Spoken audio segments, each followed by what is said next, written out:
Olá, amigos do Vestibulando. Tudo bem? Na aula de hoje, nós vamos tratar da crise do sistema colonial, identificando as principais rebeliões nativistas e emancipacionistas. Preste atenção neste quadro. Trata-se de uma reprodução da execução de Filipe dos Santos, o líder da famosa revolta de Vila Rica, em Minas Gerais. Uma revolta nativista.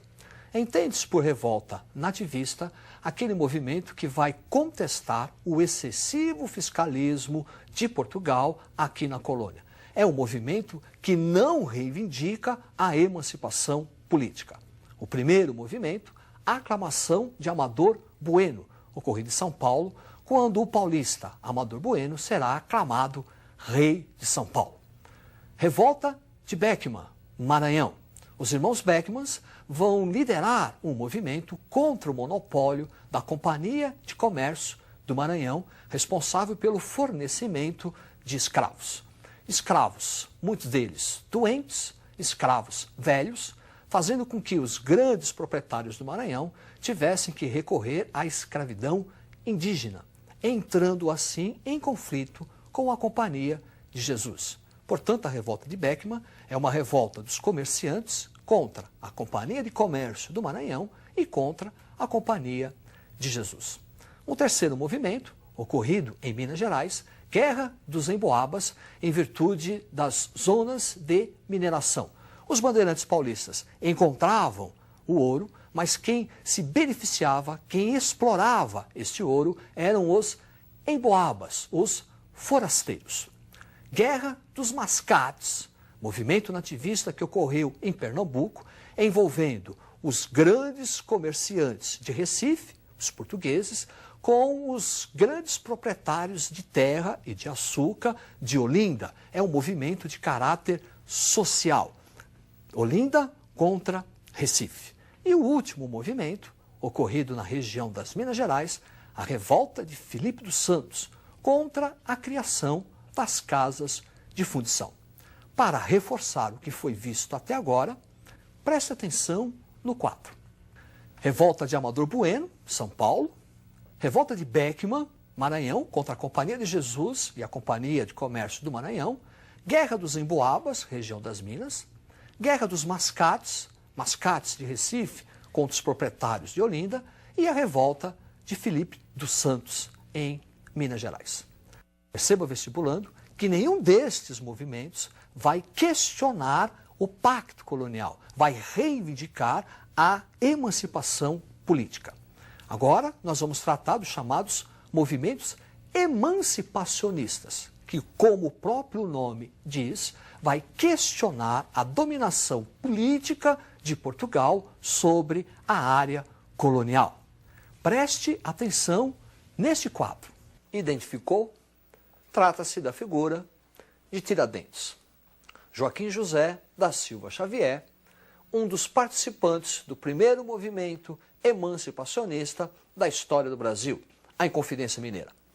Movimento de caráter separatista, de elite, os seus principais líderes eram poetas da escola arcadista, era também composto por bispos e grandes proprietários de terra.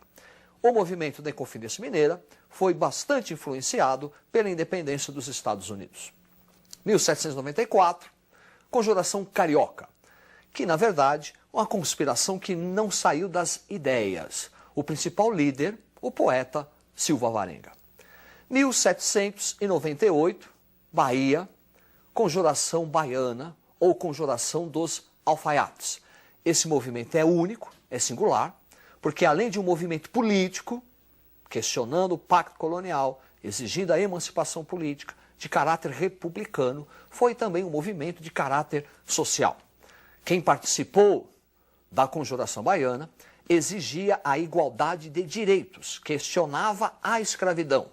Seus principais líderes vinham das classes baixas, mestiços, negros alforriados, alfaiates.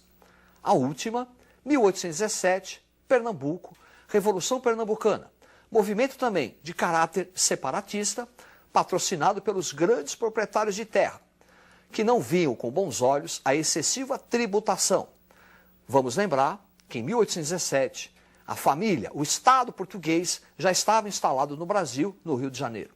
E para sustentar o luxo, para sustentar a corte, o Estado português no Brasil aumentou excessivamente os impostos. Contra essa tributação, e também influenciado pelos ideais do iluminismo, a elite do Nordeste se sublevou, Revolução Pernambucana, 1817.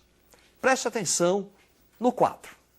Olha aí, movimentos emancipacionistas influenciados pelo iluminismo, aquele movimento filosófico da França de liberdade, igualdade, fraternidade, o liberalismo, a ideia de livre mercado, patrocinada pela Inglaterra, e movimentos de caráter republicanos, em virtude da forte influência da independência dos Estados Unidos da América. Agora, parece paradoxo, mas se os movimentos emancipacionistas são republicanos, por que o Brasil, após a sua independência, optou pela monarquia?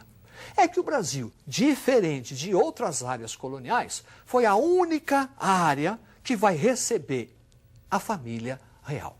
D. João VI foge de Portugal em virtude da invasão do exército francês sobre Portugal. É a famosa transferência da família real para o Brasil. Não só a família real. Entenda, vestibulando, é a transferência do Estado português para o Brasil. As instituições portuguesas vieram para o Brasil. Vieram para cá juízes, vieram para cá nobres, vieram para cá o exército português.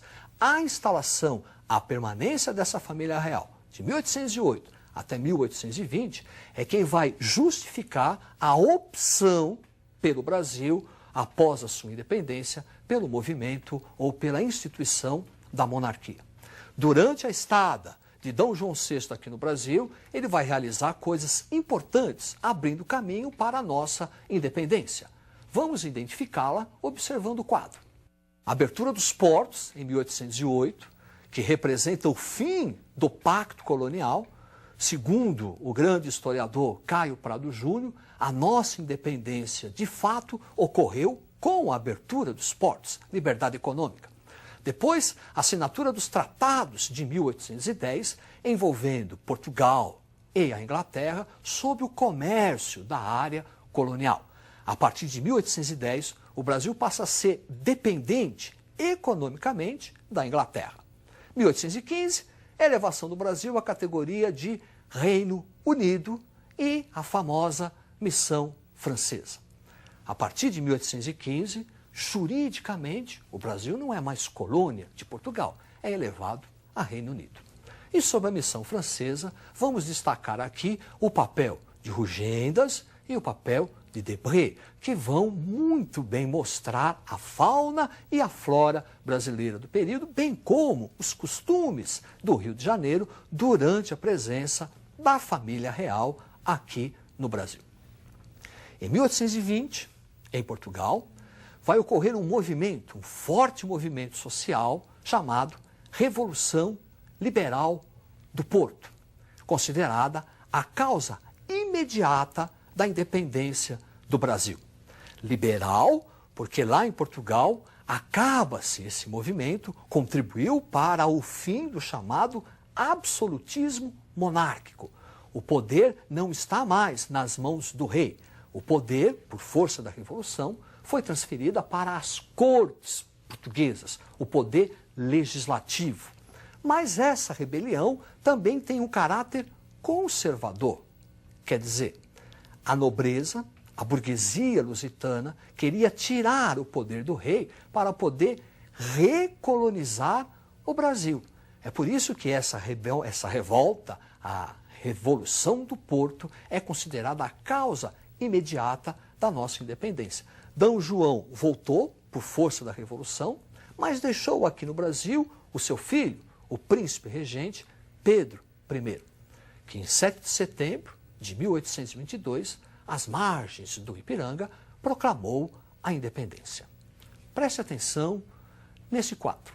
Esse quadro retrata a visão histórica tradicional do que pode ter ocorrido em 7 de setembro de 1822. É um quadro mais clássico, mais sóbrio, muito diferente daquele quadro feito por Pedro Américo, retratando o 7 de setembro de 1822. O de Pedro Américo é mais uma epopeia, é uma exaltação ao nacionalismo, é mais heróico. Agora, vestibulando. A independência do Brasil não vai provocar rupturas na história, não vai provocar mudanças muito grandes. Antes da independência, o Brasil era agrário, monocultor, escravocrata. Após a independência, continuou agrário, monocultor, escravocrata. Antes da independência, o Brasil já tinha um regime monárquico. Após a independência, optou-se pela manutenção desse regime monárquico como forma de garantir os privilégios da classe dominante, especialmente o latifúndio e a escravidão. Antes da independência, o Brasil era dependente economicamente da Inglaterra, por força de uma balança comercial desfavorável, uma importação de produtos manufaturados a alto preço e uma exportação de matéria-prima a baixo preço. Antes da nossa independência, o povo, a classe popular, não participava das decisões políticas. Após a independência, continuou assim. Quer dizer, no Brasil, classe popular não é ator, é telespectador. Haja vista que a independência do Brasil foi patrocinado pelos grandes proprietários de terra. Foi liderado pelo suprassumo da elite, o próprio príncipe regente. É isso aí. Estude. Até a próxima. Uma boa sorte.